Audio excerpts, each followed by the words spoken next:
I guess you heard me on that. Okay.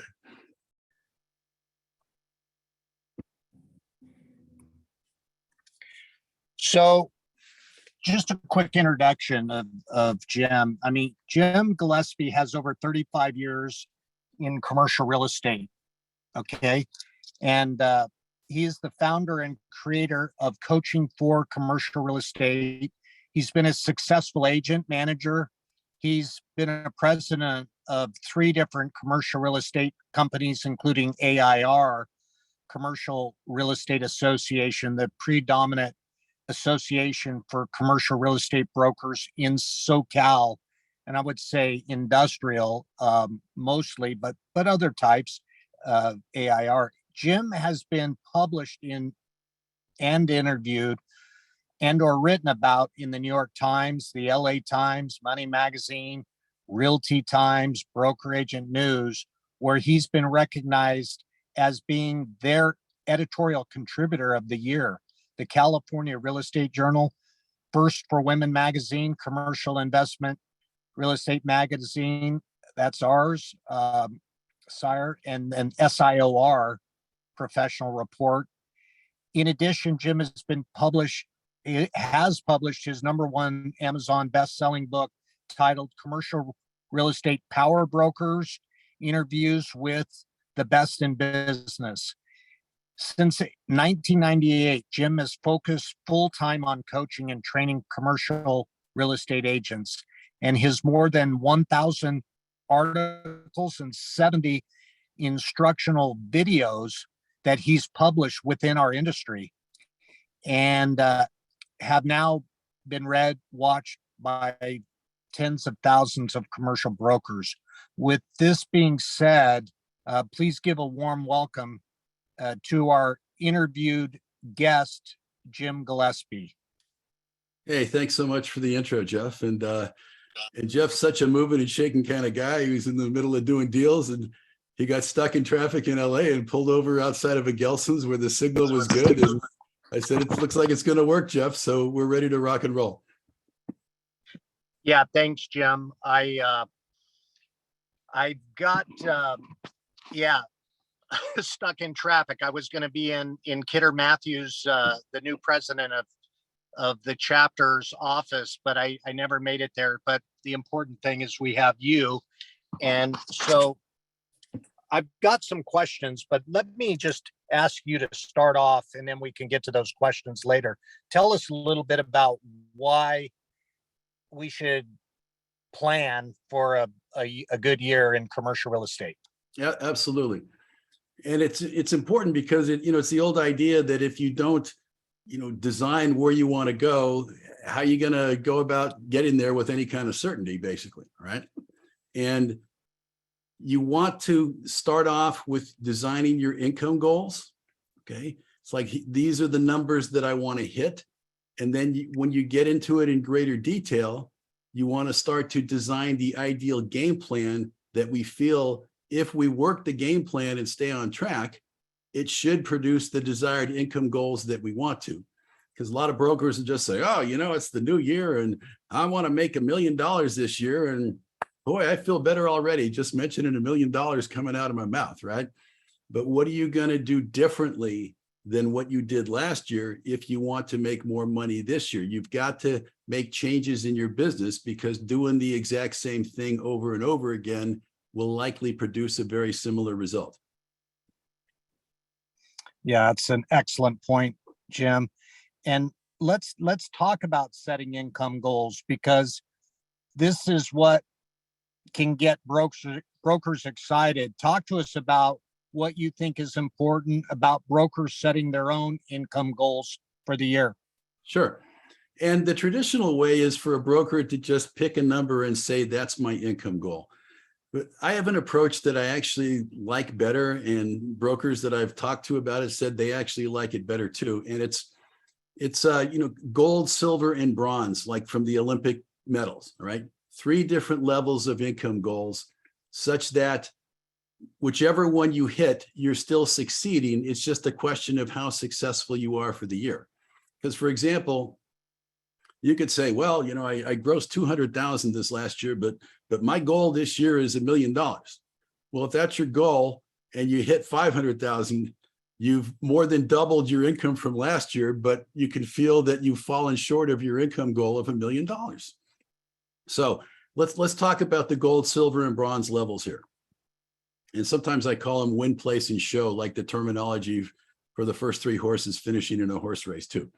But the gold level of income is such that, if you apply yourself and do what you know you need to do, and enough things reasonably go right for you that you feel excited about the potential of reaching that highest gold level of income. The silver level is, I know sometimes I may get off track, but if I really focus on staying on track throughout the year, do a good job of it. And I know some things are going to, maybe not necessarily go my way all the time. Certain deals are going to blow up. This silver level of income is something that I would still feel really good about achieving. And then the bronze level is, bottom line, this is the minimal amount of gross commission that I need to earn in order to feel that I've had a successful year. So now you've got 3 different levels you could hit, each of which means you've had a successful year, including the bronze level, which is basically the bottom line minimum. But now you can win at different levels and allow yourself that feeling of winning, even if you hit the minimum level that you feel would represent you having a successful year. Yeah, good point. All right. Well, with that in mind, now talk to us about how ideally incorporate and design these activities within a broker's game plan. Sure. Okay. So for example, once you've got your income goal set for the year, now what's important is designing that game plan. Okay. What are the activities that you're going to do such that if you follow through and do them in the quantities and the magnitude that you feel are appropriate, that they will maximize the probability that you're going to end up achieving your income goals for the year. Okay. So some of the activities that you can include in your plan, surprise, surprise, drum roll, prospecting, for example. Okay. An oldie but a goodie, one that, causes brokers to hear the screeching sounds of tires in their ears with the idea of picking up the phone on an ongoing basis. But prospecting is still the most important activity for most brokers to do, because it's you reaching out to your target people in your marketplace. And anytime anyone answers the phone, it could be, you know what, we've been thinking of selling our building, so I'm glad you called. It's time to talk. Granted, you got to weed through a lot of other responses from other people on the other end of the phone before you get that kind of lead, but it's classically like looking for the diamond in the rough. So you want to schedule prospecting on a regular basis. And the question is, what quantity of calls? How many per week? I've been told by Marcus and Millichap agents over the years that their standard is 250 outbound prospecting calls per week. I'll talk to Marcus and Millichap agents and say, oh, my prospecting is so off, I'm only making 150 calls a week. And I laugh and I say, that would be a great prospecting week for more than 90% of the brokers in our industry still, okay? So how many prospecting calls should you be making every single week? And ideally, you want to reduce your game plan down to what do you need to be doing every single week and every single month in order to hit the numbers that will have you achieve your income goal for the year. Because our business can feel very week to week. Monday morning starts a new week. You go through the whole week. The week's over. It's Monday morning starting a new week again. So for most people, if you were to get 150 prospecting calls done every single week throughout the next year, that would probably lead to a phenomenal year in your mind, right? And for many brokers still, even 100 prospecting calls a week, every single week for the next year could produce very good results. But outside of the prospecting, what else are you going to do? I think one of the most important things that brokers can do is mail every single month to the people they want to do business with. Something as simple as postcards. Ideally mailing twice a month, because most of your competitors would never mail. And you're positioning yourself in your principals' minds once or twice a month when they receive postcards or whatever you're sending to them. When you combine that with your prospecting calls, that's a powerful combination, because it's very difficult to differentiate yourself from all your competitors by just a voice on the phone, every 3 to 6 months, because your competitors are doing the same phone calls. the owners aren't seeing any of you, and it's very difficult to remember who you are when they've heard from 5, 10, 20 of your competitors in between. So when you're sending mailers and including a photo of you on the mailer, so they feel that they're building a relationship with you, they're going to remember you on future prospecting calls. They're going to be more likely to take your calls, and you're in the process of branding yourself in their minds as the broker they're already interested in working with, above and beyond the other brokers who are competing with you, who are making the calls to them. Yeah, Jim, that is really good, because I'll tell you firsthand of experience on this subject of blocking out time and making calls. I've got to say that is the key, is to really be militant. I think Marcus and Millichap has done a fabulous job. That's their best training and the best training technique I've ever heard of, and they're the best at it. So the other thing about the postcards, it reminds me, I was sitting in front of a client. I walked in and I said, "Yeah, nice to meet you in person." He says, "No, I know you." And then he reached under his like mat underneath, one of the old desk calendars, and he Yes. pulled out 12 of my postcards that I'd sent him. He was saving Sure. them. And I listed the building, needless to say, in Westlake Village for $4 million. So yeah, that's what happens. They save these cards. And then when it's time to talk to a broker, they, oh, well, here's his card, here's his phone number. Let me give him a call. Okay. Now, let me just mention a couple of other things too, Jeff. See, with today's technology, okay, you can do video. You could deliver a monthly or a quarterly video market update report where you're basically saying, okay, here's what the activity level has been in the last 3 months. Here's the major deals that have gone down in the territory. Based upon this, here's what I'm projecting in terms of activity in the months ahead. And you're literally sounding like the network news anchor talking to them and getting face-to-face time with them through the video, and them thinking, well, this person must be the ultimate market expert, because who but the top expert would take the bull by the horns and do these ongoing videos. You could also do interviews with people, interviews with top investors and developers in the area. So your prospects are going, wow, if he or she is getting time with this top investor or developer, it shows that there's somebody of substance that I should probably be working with myself. And you're just getting this face-to-face time and interview time with them, combined with your prospecting calls, combined with your mailers. You're getting much more of a presence in people's minds as being the ultimate expert, compared to your competitors who are almost always just relying on prospecting and oftentimes not getting their prospecting done.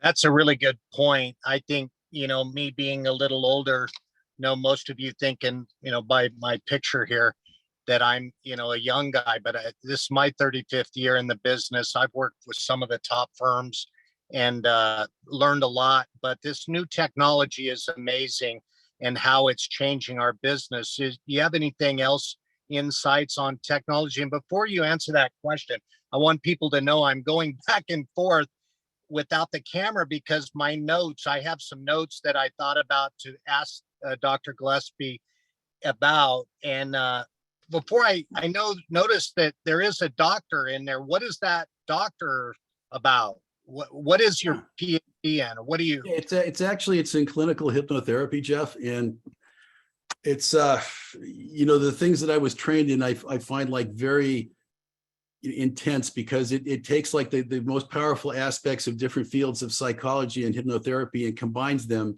For those of you who know what NLP is, or neuro linguistic programming, it's basically a powerful synthesis of the most powerful aspects of different forms of psychology. And my real passion in that arena, Jeff, is language patterns, working with brokers on their scripting for their prospecting to get better results, to be able to set appointments easier with people. And as I mentioned to you earlier, Jeff, the language patterns of a top salesperson match and emulate in many ways the language patterns of a top hypnotherapist, in that they're both speaking to the person's unconscious mind and moving the person in the direction of achieving an ideal end result. Wow. That that rings true to me. I'm going to ask you this. So what can a broker do when they recognize they're constantly getting off track from working on their game plan? Yeah. And that's a biggie because, in my opinion, when brokers design their game plan, the game plan has a great chance of achieving their income goals for the year if they stay on track and work the game plan. The big problem is brokers getting off track from working the game plan, and then the results can be all across the map. Okay. I mean, if you just got your prospecting goals done, 100 calls, 150 calls every single week for the entire year, I think most people listening would go, wow, that would probably create a very good year alone if I just did that. Okay. But so many brokers get off track. And what do you have to do to get back on track? First of all, you got to be aware that you're off track. And that's why I recommend looking at your goals for the week first thing in the morning every day and first thing after lunch every day. It'll take you 15 to 30 seconds each time. And that just gives you an idea of what do I need to focus on to make sure I get these activities done between now and the end of the week. But if you keep getting off track, I mean, that's exactly what I do in the form of coaching and working with people. It's making sure that you get this game plan implemented and doing everything I can to make sure you're focused and not getting off track, because it's easy to get off track with these incoming calls and these urgent matters, and you've got to drop everything right now and do what I'm telling you to do. So that's, one reason why people hire me, to basically teach them to actually implement what they know they should be doing, but they keep getting taken off track from doing it. So would you compare yourself to my personal trainer? As you guys can see, I haven't missed any meals. And so they've been trying to teach me to go to the gym and do the push away diet, not eat so much. So tell me about more about that. I mean, how can you help me stay on track? Well, I'll tell you, and it's similar. I used to work out with a fitness trainer too, and we'd meet at 5 o'clock in the morning. And I got to tell you, when you wake up, 4 o'clock, 4:30, and the thought crosses your mind that maybe I just shouldn't go this morning, and when you realize you're actually paying for the session, whether you go or not, there's added motivation to get out of bed and go. And similarly, when people know that they're paying me to do this, there's a higher level of motivation in terms of, if I'm paying for this, I'm not going to, blow off what's being recommended. I'm interested in maximizing my income. So I've got this person holding me accountable and I'm paying him. So I got to get it done. Whereas we might let ourselves slip in the absence of that. And I know it was said, with the great basketball player, Michael Jordan, I think he has at least 6 coaches for 6 different things. And it's all about, Jeff, the same reason people hire me is the same reason other people don't hire me. And it's accountability. It's, are you ready to be held accountable to implement what you know is going to get you to where you want to be in your business? And some people are, just not quite yet. I kind of want to do it my way for a period of time longer. And it's just a matter of when the person is ready to take that action and that step to move to the next level. That's an excellent point. I mean, I travel a lot now, more for business, and I find that I won't stay in a hotel unless they have a gym and a sauna and a steam room, so that I can talk to my personal trainer and say, okay, yeah, you need a little work-life balance. You're doing good on the sales. You're making some money, but if you blow a head gasket or heart valve, you're not going to be here to take care of your family. So how do you help people when they're on the move? How are you, because we're traveling, how do we deal with you? We just have a scheduled meeting with you, or what's going on? Yeah, typically we have the same day and hour set for the call every single week, so we can get into a rhythm of that.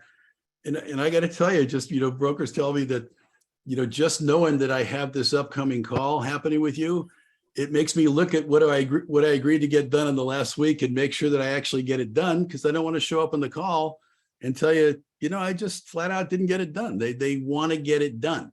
Okay. And, you mentioned that thing about the balance, Jeff. I've seen people in our industry just get destroyed health-wise because of their obsession with it's not enough, it's not enough, I got to do the next thing. And I mean, constantly moving beyond one level of achievement is a great thing.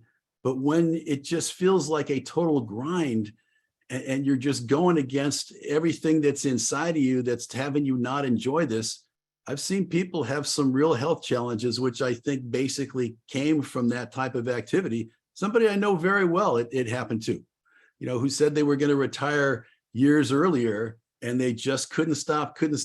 They could have retired in their 30s basically, but they kept going with the grind over and over again and have had some real health challenges, despite the fact that I tell the person to back off. They've got everything that they need to live very comfortably for the rest of their life. It's just they want to dive into the arena with the bulls and lock antlers every single day because it's who they are. Yeah, that's an excellent point, that work-life balance. So I agree. We got to incorporate that diet and exercise. We got to minimize alcohol. And so with that in mind, talk a little bit more about how you're going to help us. You know, you talk about important things here. What is the one important thing, if you were just to pick one for, Yeah. It's anything today, but they're going to get this. What is it? Sure. And it's, again, I can hear the brokers, with the screeching tires in the ears, prospecting. Okay. If you just got your prospecting done, if you made one commitment to do one thing differently, and that is no matter what, you're going to get your prospecting calls done every single week for the next year, huge things are going to happen. Because here's what happens. So many brokers, Jeff, they prospect until they get busy with activity. Then they drop the prospecting out. And they go, well, I'm busy working on all these transactions. I don't have the time to prospect. But then you have that upcoming hole in your pipeline that's going to happen from dropping out the prospecting. Because as we know, once you start to prospect again, those leads are going to take weeks and months to be closed transactions where you get paid for them. Okay. So you got to keep the prospecting going consistently, because here's what it'll do for you.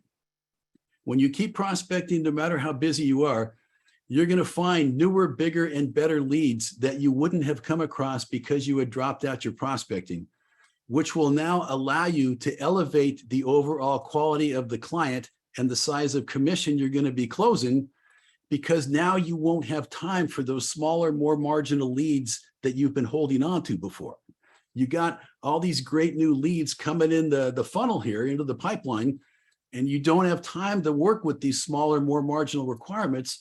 So you're working with people that are going to be more loyal, that you're going to make more commissions off of per transaction, which is going to elevate the amount of money you're getting paid for every single hour that you're working in our industry. And here's what I recommend, okay? Block out your prospecting time in your CRM for the exact same days and times every single week throughout the year. So if it's Monday through Thursday from 9 to 11, that's my prospecting time. I'm blocking it out in the CRM. Anyone calls me and says, hey, can we do this at 10 o'clock in the morning? You say, you know what? I got something scheduled at that time, but can we do it at 11:30? You just got to hold it sacred like that. And when you do, you'll be continually swimming in a great abundance of new leads to be working on. You'll be making more money. Life will be much more fun and enjoyable. You may even upgrade to a nicer car, a nicer home, or something like that. And you'll be enjoying the business and having much more fun. That's a great point. Something you touched on there, Jim. I'm curious, for my, time in the business. I'm still trying to block out. I can see I probably need a coach like you to get a little bit more disciplined. But how do I say no to some of those smaller clients and prioritize, I don't know, the Glengarry leads? How do I do that? Yeah. And so basically, if you find yourself clinging to smaller or more marginal leads where you say, I'm really sick and tired of working with these kinds of people, that's an indication right there that you're not doing enough prospecting. Because think about this for a second. All the business you could ever want is continually out there for you in your territory. And the reason we know this is look at all the deals that your competitors are involved in closing that you're not involved in. that you may never have known that the principals were looking to do something because you hadn't prospected those people. So the more prospecting that you do, you're going to get in there early with these leads that your competitors are currently getting in on, because now you're going to be prospecting them and getting in when they say, yeah, we're going to be ready in 30, 60 days or something like that. So the more that you do that, you're going to be swimming in that abundance of leads. And you're going to say, I just flat out don't have time to work with these more marginal leads because I got this great abundance of new leads coming in. And that can only happen when you're continually doing your prospecting at a high level. Yeah, that's a really good point. Now, I think that look, Jeff, you really only want to work on listings. Buyers are liars. I've heard that term. Talk to me about, if you're prospecting more, isn't it more likely that even if your competitor gets the listing, you may at least know that it's coming on the market? I mean, yeah, that's the thing. Okay. So ideally, you want to be able to get in and talk to every single owner who's going to be putting their property on the market that you would be interested in listing. Okay. So right now, if you're driving around your territory and you're seeing signs and listings where you go, I flat out didn't even know that the owner wanted to do something, that's a big red warning flag that either A, that person and that owner was not in your database, or B, you weren't doing enough prospecting to call them. Okay. So, when you see listings come up and you had no idea the owner was thinking of putting it on the market, big sign that you got holes in your prospecting approach. And you got to make sure that your database is full of the ideal leads and that you're calling every single owner you'd want to work with. now, do you recommend that I do my own research for my leads, or should I be hiring a virtual assistant from the Philippines to When do you that? say leads, you're talking about the database or something different? Yeah, the database. Yeah. How? Yeah, you got to hire somebody else and you can find people relatively inexpensively. Ideally, you need to find somebody who's been doing this kind of work. But you want to find somebody where you go, okay, look, between these 4 streets or in these zip codes, I want every single owner of these kinds of buildings above this amount of assessed valuation and higher. Give me their name, give me their phone number, give me their mailing address. In some situations, if they're really good, they can even, have access to getting their email addresses too. But if you try to do it yourself, it's going to be exhausting. You're going to have to do it outside of business hours. And it's just, unfortunately, so many brokers that try to put the database together themselves.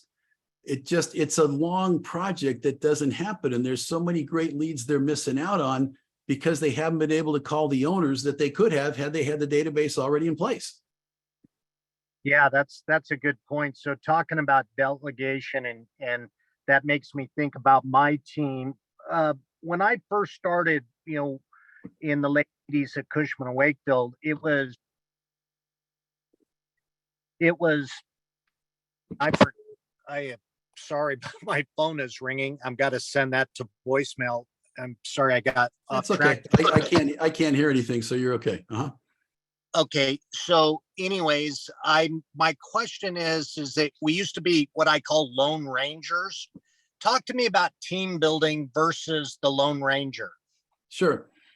Well, one thing to think about with teams is the larger the transaction you're going to be going after and the more corporate the form of ownership is, those decision makers, the head of real estate, their committee, they're going to want to see teams coming in and making presentations. If you're trying to get a listing as a solo broker in that situation, working without a team, and you're going in and competing against other people making presentations with 4 to 6 people on the team, it sounds and feels very insubstantial to the decision maker in terms of who you are and what you can do versus these more corporate teams. Okay. And also, the more corporate the form of ownership, the more they're going to gravitate towards listing with the major commercial real estate brokerage companies, because it's rapport. Like attracts like. A major corporate name wants to work with one of the biggest corporate names in commercial real estate brokerage. Okay. So when you're going after listings that have more entrepreneurial owners, someone who can just sign a listing agreement at any moment in time and they don't have to get 4 different presentations from teams. They're more likely to see eye to eye with you if you're a single person team, so to speak, a broker working alone, because they're an entrepreneur themselves. Okay. Now, it doesn't mean that they might not like the idea of a team, but one thing also to keep in mind, Jeff, is the larger the transaction, the more they're going to beat you up on the commission. And then you got to split it 4 to 6 different ways. And you just have to decide, is that the way you want to do it? Or would you rather go after a $5 million transaction where the commission rate's going to be a lot higher and it's going to be just you or maybe one other team member? Me personally, I prefer working with entrepreneurs, right? The corporate people can kind of drive me up the wall with, moving at the speed of a glacier and everything's got to be done by committee. But there are plenty of brokers with the big firms that love that whole corporate arena, basically. So you need to decide as a broker who you're going to target as your audience, what type of decision makers, and then you need to recognize what they need to see and feel and think from you and what your presentation needs to be like in order for them to decide that you're the best broker they could ever work with and they're going to hire you and sign the listing. Let me mention something else that just jumped into my mind. In almost any territory, it's the top listing brokers who are the top earning brokers, okay? And the reason for this is getting listings is a much more efficient and effective use of your time. You could have 40 listings and systematize the marketing of them, and you've got other brokers showing the properties and bringing you offers, and you're in for at least half a commission regardless of who makes the deal. But as I mentioned, you could systematize the marketing for 40 listings. If you tried to run around with 40 buyers or lessees at the same time, you'd be pulling your hair out and you'd end up like me, basically, okay? So it's a better and more effective use of your time as long as the market is anywhere from an okay average market to totally on fire. But when it's hard to find tenants or buyers, then people who have the tenants and the buyers can do better because they're fewer and farther between. Yeah, I'm a firm believer in that, Jim. I believe that you need to be working on the listings, the supply side. You've got a ton of buyers, but you only got a small limited supply of property product. So it's, to me, it's very logical. You got to work on that listing side. So to give you an example, Jeff, I just saw a broker in Orange County, California, do a video where he said that there's only one Class A building in Orange County, California. For people not, in Southern California, Orange County is a major industrial area. And he said there's only one Class A listing right now of over 100,000 square feet. And it's his listing along with him and his team.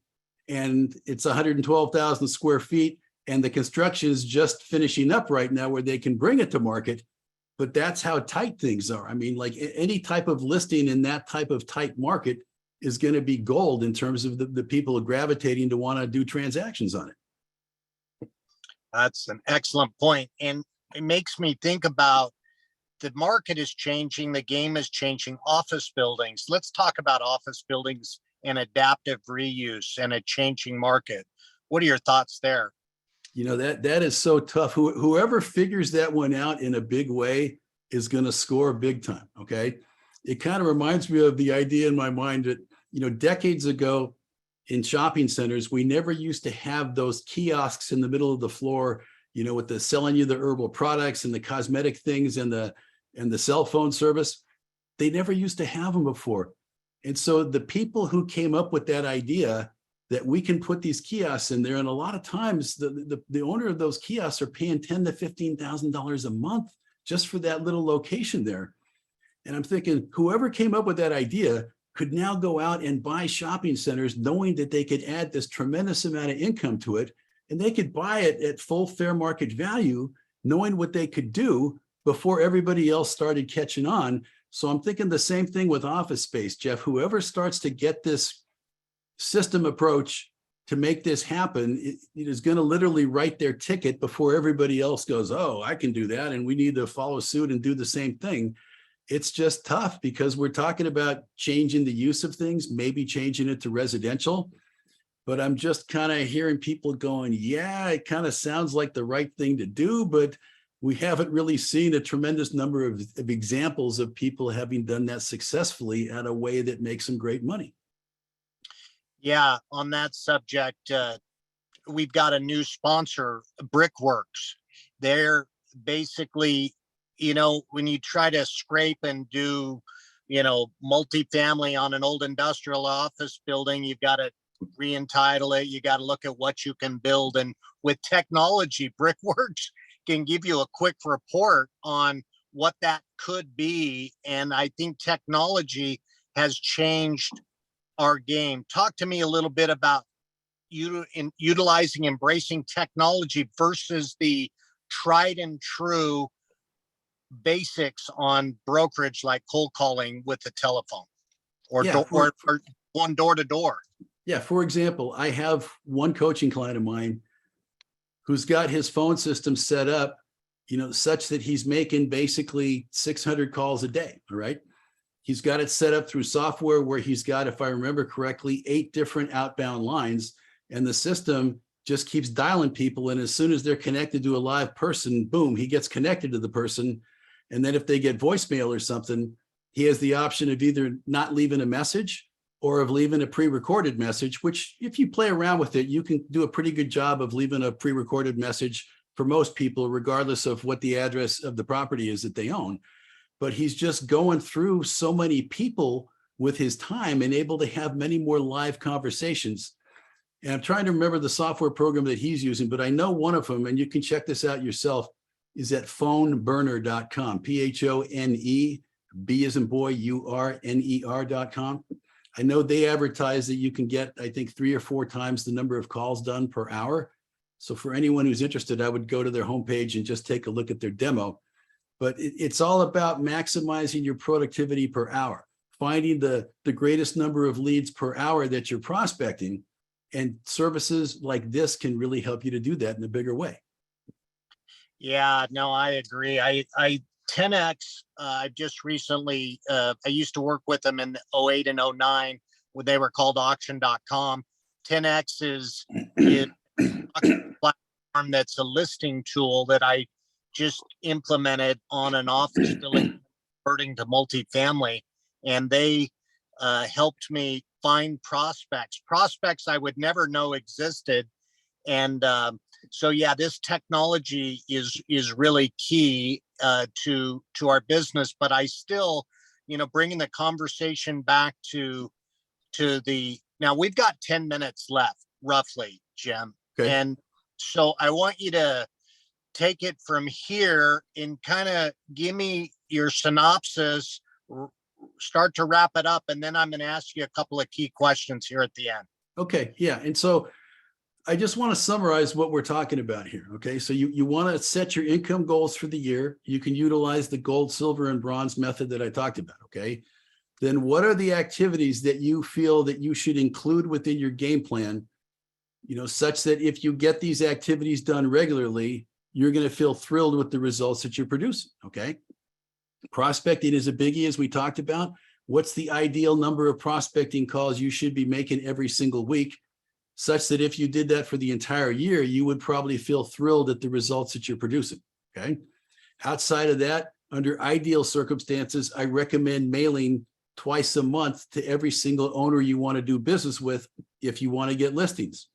There's one broker who I've known for years, spends $100,000 a year at marketing himself and his team, hasn't prospected for years because he does such a brilliant job of marketing and has the business coming to him. Okay. What do you want to do in terms of video? Do you want to seize the opportunity and do monthly or quarterly video market updates where people are seeing you as the network news anchor, telling them exactly what's going on in the marketplace with you being the expert and branding yourself in their minds like that? Do you want to maybe interview top important people in the community? People like key investors, developers that other people would love to hear from, politicians. Okay. What can you do basically, to inform your people politically what's going on? In Los Angeles, for example, They just passed what they call the mansion tax, which is a ridiculous tax. Okay. Starting April 1st of this year, every time a property over $5 million gets sold, there's a transfer tax of 4%. And if it's over 10 million, there's a transfer tax of 6%, regardless of the amount of the loan against the property. This is a huge opportunity for you to basically spearhead this and stay on top of what's going on and be the champion for your owners and investors, telling them this is what's going on. This organization is filing a lawsuit to stop it or modify it, and I'm going to keep you informed on this. They will love you, metaphorically speaking, being their Paul Revere, okay? And you want to organize your game plan such that when you're done with what you're saying you're going to do every week or every month, that you look at that, you breathe a deep breath, and just go, wow, I know if I did this and stayed on track, that this would produce the income goals and the result that I want. That's a great moment in time to have that in place. And then the rest of it is about you working the game plan, staying focused and accountable, and let nothing taking you off track throughout the year by working on that game plan and staying on that game plan, and block out those prospecting calls for the same mornings and hours every single week, and don't schedule anything in the midst of it. Okay. Always tell people, can we do it at 11:30? Can we do it at 2 o'clock in the afternoon? Because if you've ever got prospecting scheduled and you think, you know, I really can't do it, I got to do these other things instead, ask yourself the following question. If I had an appointment to go out and make a listing presentation to try to get a $5 million listing right now, would I call the owner and say, you know, I just can't make it. I've got these other admin and follow-up activities that I got to do instead, so I'm not going to be showing up? The answer is no, you wouldn't do that. And if your answer to that question is no, I would still go to that appointment for that presentation if I had one. You do have the time to do your prospecting right now. It's just a question of how high and how sacred you're holding that in your mind.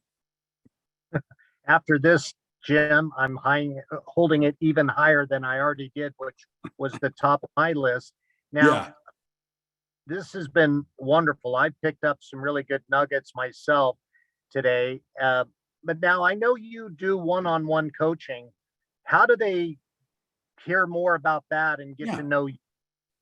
No, I appreciate the question. And let me mention something. At my website, I have a weekly e-tips that I send out to people, tips, ideas, articles, videos to help you to make more money. And I want to give you a free interview that I did with the top commercial broker, an MP3 recording, a 90-minute interview with someone who's sold more than $7 billion in property, who's been a coaching client of mine. He does a tremendous job in this interview of describing how you want to organize and run your business as your own broker CEO, so to speak, to go out there and maximize your income year after year. And I've got many people who have thanked me for this article. One coaching client who told me he's listened to it more than 20 times already, and he's a 14-year veteran. So if you go to the website on the homepage and just, sign up for the opt-in box there, you'll receive my tips once a week when I send them out, but you'll get access to this 90-minute interview, which I think you're really going to enjoy. And beyond that, if you're thinking, and I know CCIM members are the ones, Jeff, who push the envelope with respect to their personal development and learning and growing to become better in this industry. And if anyone there is thinking, look, I may be ready for one-on-one coaching, where Jim would hold me accountable, he'd give me new ideas, he'd help me to stay on track, design that game plan, get to the next level, just send me an email through my website at commercialrealestatecoach.com. We'd have weekly 30-minute coaching calls together. And I've done more than 180 interviews with top brokers on subjects like power prospecting, getting more listings, making great presentations, designing and working a great business plan, how to invest in properties when you're a commercial broker, power marketing, persuasion. And as we're doing the coaching together, I will give you access to listen to these interviews that I've recorded with top brokers, telling you how they're doing this at such a high level themselves. So just again, the free interview you can get just by opting in on my homepage. I think you'll love the interview. But if you may be interested in coaching, send me an email. We'll set up a time to talk and chat and discover if this may be the right thing for you to do right now. Well, I appreciate that. I know the audience appreciates it, Jim. I wish we had time for questions today. Unfortunately, we need to keep this right on schedule, and they can reach out to you directly on that email. Now, or that website. Sure. And if they don't have it, please reach out to CCIM, the Greater LA chapter. We can make sure that you get it. Please reach out to me if you're new in the business. I'm available also to help you with your game plan. So that's part of my desire personally to give back. CCIM, the industry's been so great to me. I want to give back as well. So parting words, Jim, anything you want to say? I just got to say that, everything you've wanted to accomplish in our industry is available to you. Okay. You just got to decide that now is the time. Now is the time to rise up and catapult yourself to an entirely new level in our industry, and accept no excuses around it, and be willing to do whatever is necessary to make it happen. And that's ideally what we've been focusing on here in terms of setting those goals in that game plan and holding yourself accountable. And if you feel that you do a better job with somebody like me holding you accountable, would love to chat with you about it. But just, it's time to rise up and get to that next level, whatever that is for you, and just be excited about it and be committed and willing to do whatever is necessary to make that happen. Wow, that's powerful. I'm fired up right now. I knew this was going to be a great interview. I'm so glad the Greater LA chapter of CCIM had the opportunity to get this out there. And just so you guys know, there will be recordings of this event this time. So if you got a friend or a team member that needs to hear it, needs a little kick in the butt to get going this year, we'll get them the copy of this interview. And I want to thank everybody for your time. Thank you, Dr. Gillespie. Have a wonderful day and good prospecting, everybody. Thank you.